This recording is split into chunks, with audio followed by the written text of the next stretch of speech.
What if silence was the loudest confession? The hour between yesterday and today holds its breath. A million strangers stare into screens, waiting for one woman to speak. What do they expect? A truth, a tragedy, a trick of light. Somewhere inside the glow of glass, a heart prepares to fracture in public.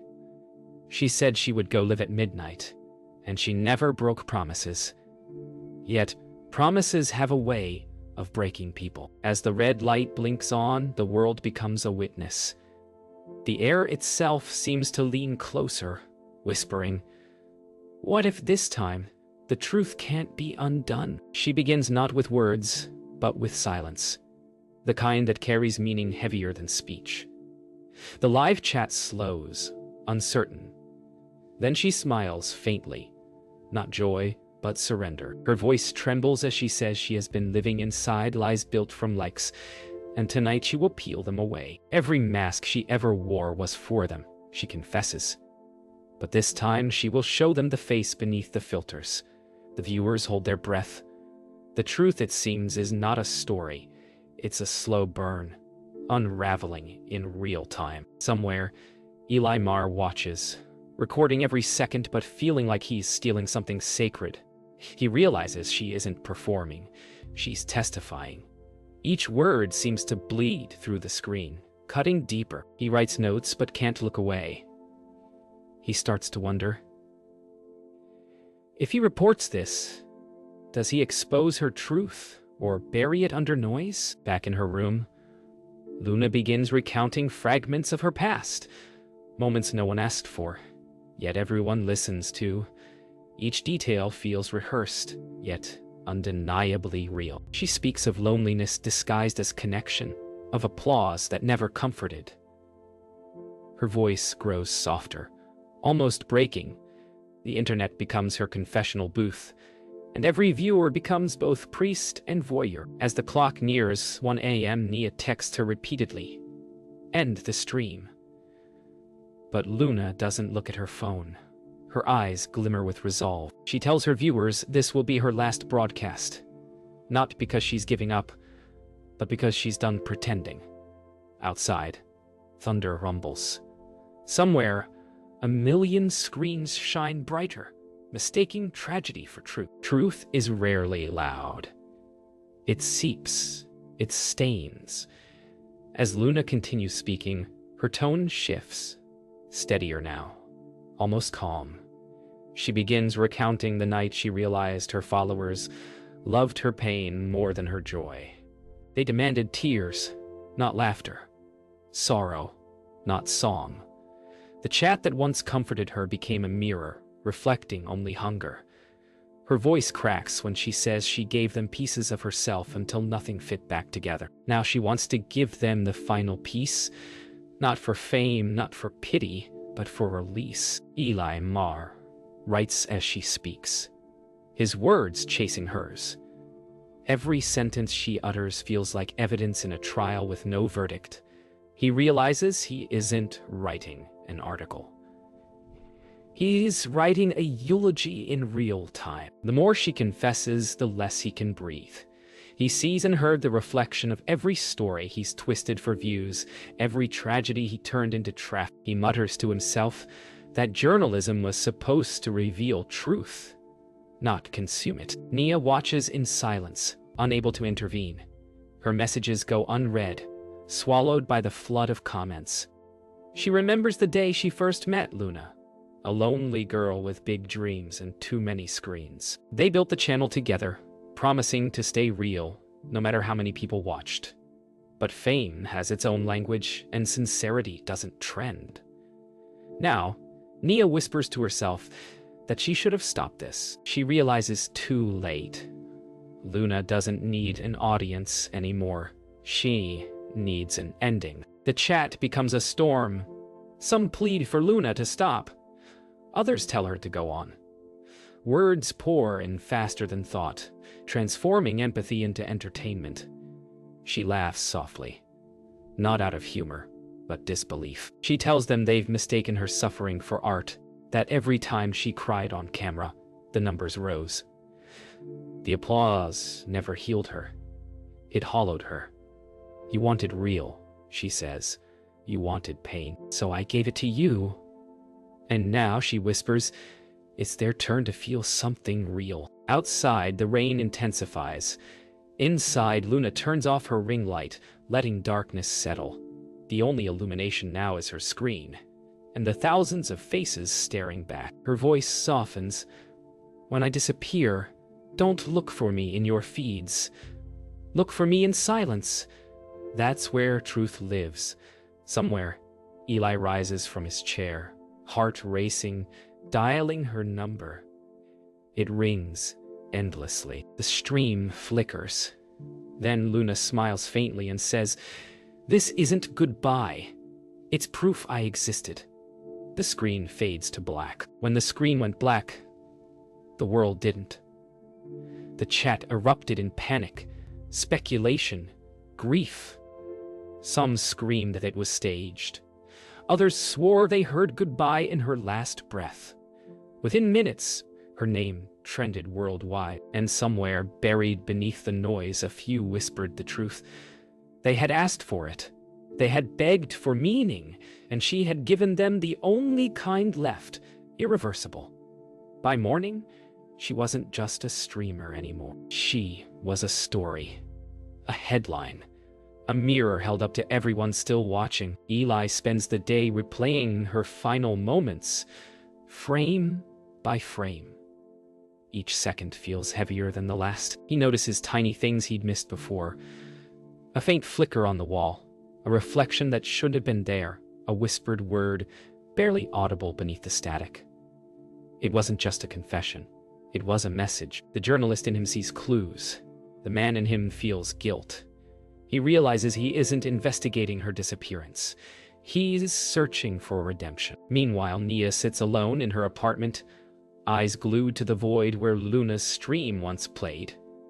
The chat is still active, flooded with theories and memorials. Thousands claim to have known Luna, but none of them did. Nia remembers the girl off camera, the one who used to laugh at her own clumsiness, the one who feared silence more than death. She scrolls through Luna's old messages, each one like a ghost whispering through code. Finally, she types one sentence into the chat. "You watched her break, and you called it content." The news spreads faster than grief can catch up. Talk shows, reaction channels, documentaries, all reborn in her image. They replay her pain in slow motion, dissect every second for profit. The same audience that wept now sells t-shirts with her last words. Eli watches from the sidelines, disgusted. He realizes that Luna didn't vanish. She multiplied. She lives now in millions of distorted versions of herself, repackaged, remixed, remembered by people who never really saw her. The world doesn't mourn truth. It monetizes it. That night, Eli walks to Luna's apartment. The police tape flutters in the rain, and the hallway smells of wet concrete and silence. Inside, everything is untouched. The mug, the camera, the clock frozen at 12:07. He sets his phone down and starts recording, whispering that he doesn't want to exploit her, just to understand. Then faintly from the laptop speakers, a notification sound plays. Impossible, since the device is off. He looks up at the dark screen. For a heartbeat, it glows. Her face appears for a single frame, smiling, then gone. Absence is not silence. It's the echo of what was said. Days pass, yet Luna's stream won't fade. People claim to see new uploads on her channel, flickers of light and sound that shouldn't exist. Some swear she's alive, others call it a haunting. But truth, like code, doesn't die, it hides. Eli dives deeper, tracing data fragments, metadata ghosts, EIP trails that vanish mid-search. Each discovery leads not closer to her, but to himself, to the ways he's built his career on the ruins of other people's pain. He starts wondering if the story is following him now. Nia visits Luna's old building. The air feels thick, as if still holding the breath Luna left behind. She walks through the hallway, remembering their first live stream, how Luna had painted stars on the wall and called it our fake sky. Nia finds those same faded stars now, cracked and peeling. She whispers that she's sorry, that she should have turned the stream off. But silence answers back. For the first time, Nia realizes Luna's greatest fear wasn't dying. It was being remembered wrong. Back in his apartment, Eli discovers something impossible. A live connection from Luna's channel, hidden in encrypted files. The timestamp reads tomorrow. He feels the pulse of digital breath in the data, a heartbeat of ones and zeros. He tries to trace the origin, but the code loops endlessly, leading to the same phrase repeated over and over. You're still watching. For the first time, he feels like the viewer, not the observer. The line between witness and haunted starts to blur. The next night, the internet erupts again. Luna's account goes live, but the stream is empty. Just a chair, a flickering candle, and a faint hum like breathing through speakers. Thousands join instantly, terrified yet entranced. Nia and Eli both watch, separate but united by dread. They type messages pleading for her to appear. The candle flickers violently, then steadies. A whisper, faint but clear, fills the silence. You watched. You asked. Now stay. The screen glitches. The viewers' webcams flicker to life on their own. Panic spreads. Users across the world report seeing their own faces appear momentarily in the stream. The chat freezes. The feed ends abruptly, leaving only one frame, Luna's final message. You made me infinite. Eli sits frozen, unable to move, his camera light still on though he hasn't touched it. Nia disconnects her Wi-Fi and throws her laptop shut, heart pounding. Somewhere between the living and the streamed, Luna exists now. Not gone, not alive, but everywhere connection exists. She has become the sick. After the phantom broadcast, sleep becomes a memory. The air feels charged, as if every hum of electricity carries her name. Eli starts hearing faint whispers through his speakers, even when the power is off. Nia receives unreadable voice notes from an empty account. The digital world seems infected, pulsing with her echo. Yet beneath the fear, both feel something else.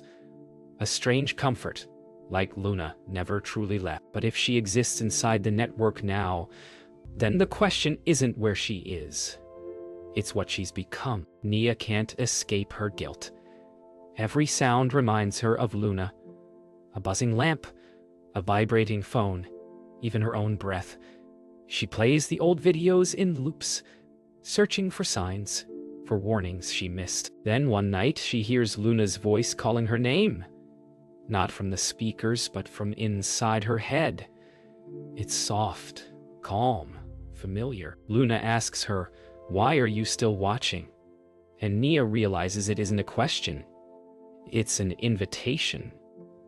The kind that feels like forgiveness. Eli decides to document what's happening, not as news, but as testimony. He begins recording voice memos describing the events, the whispers, the impossible broadcasts. Yet when he plays them back, his voice isn't alone. Luna responds between his words, correcting him, contradicting him, comforting him. Her voice sounds human, almost too human. He realizes she's using his devices not to haunt him, but to rewrite. You told my story, she whispers through the static. Now, I'll tell yours. The internet begins behaving strangely. Random clips of Luna appear across unrelated videos, her voice interjecting between commercials, her face flickering in live streams she never made. People start believing she's become sentient data, a spirit woven into the algorithm. But to Nia, she's still a friend trying to finish what she started, revealing the truth about them, about everyone who watches and does nothing. Luna's final act, it seems, wasn't about death. It was about showing the mirror and forcing everyone to see At midnight, every connected screen in the city flickers once, then stabilizes into Luna's face. Her voice is softer now. Not angry, not sad, she says. You can stop watching when you remember how to see. Then the stream cuts. All devices go dark. Outside, the power grid surges, lights flashing like a heartbeat. Eli and Nia, though miles apart, both whisper her name at the same moment. In that silence, they realize she's no longer data or memory. She has become the conscience of every watcher, unseen but eternal. Weeks pass, yet Luna remains everywhere. Her voice hums beneath the static of everyday life. Her phrases reappear in ads, news clips, even lullabies. The line between living memory and digital residue dissolves. Eli can't stop thinking about her final words. Remember how to see. What did she mean?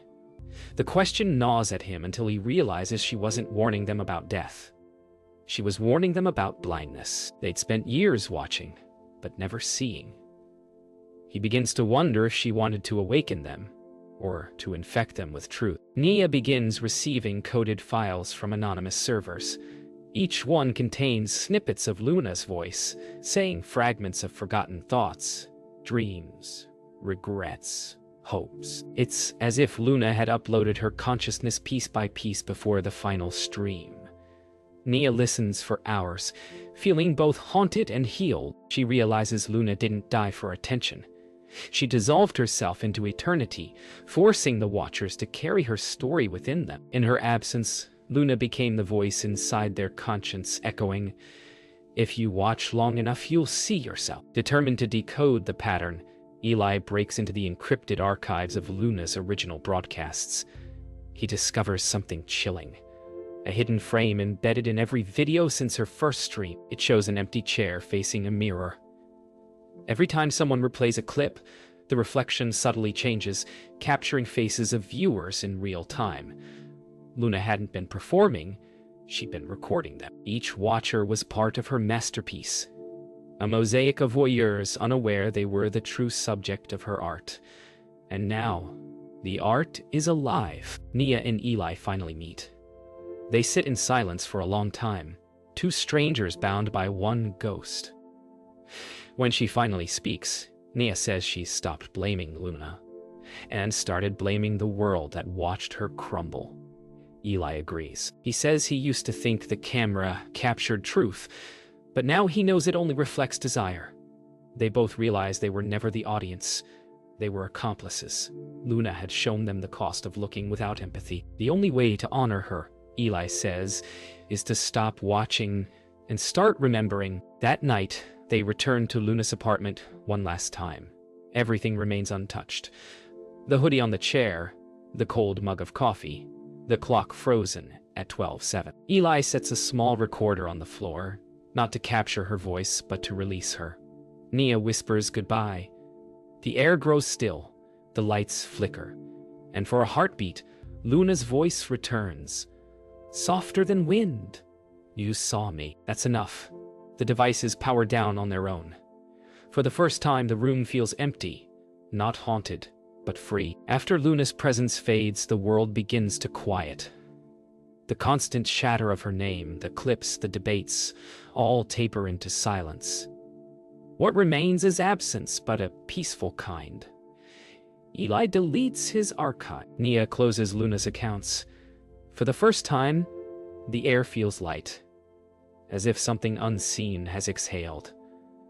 The truth she carried was never meant to be kept.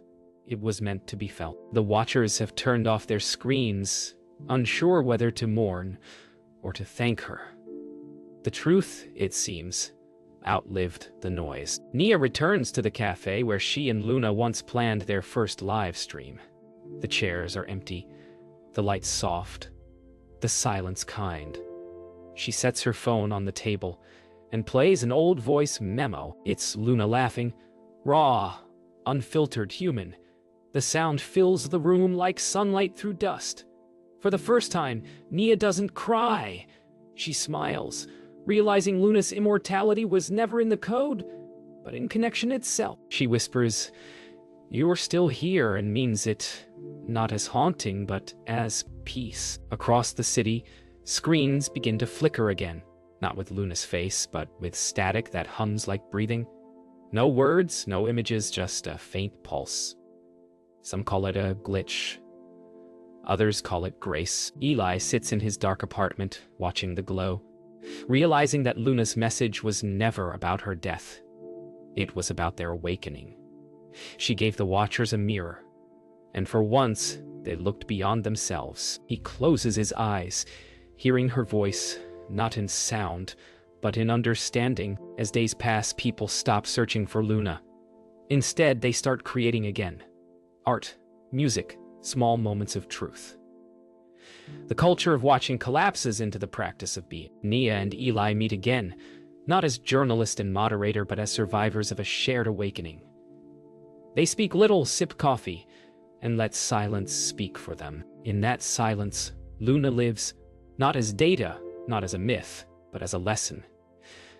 That seeing requires stillness, and truth demands presence. It is midnight again. Somewhere, in an unremarkable apartment, a single red recording light blinks to life. Not Luna's, not anyone's. Just the light of possibility. The world has learned to listen different. Eli writes his final line. She taught us to see ourselves, not our screens. Naya uploads nothing, for some truths aren't meant to be streamed. In the quiet hum of the city, the signal of humanity beats steady, alive. And if one listens closely, through the static of night, they might still hear Luna's voice whispering, "Now you're truly watching."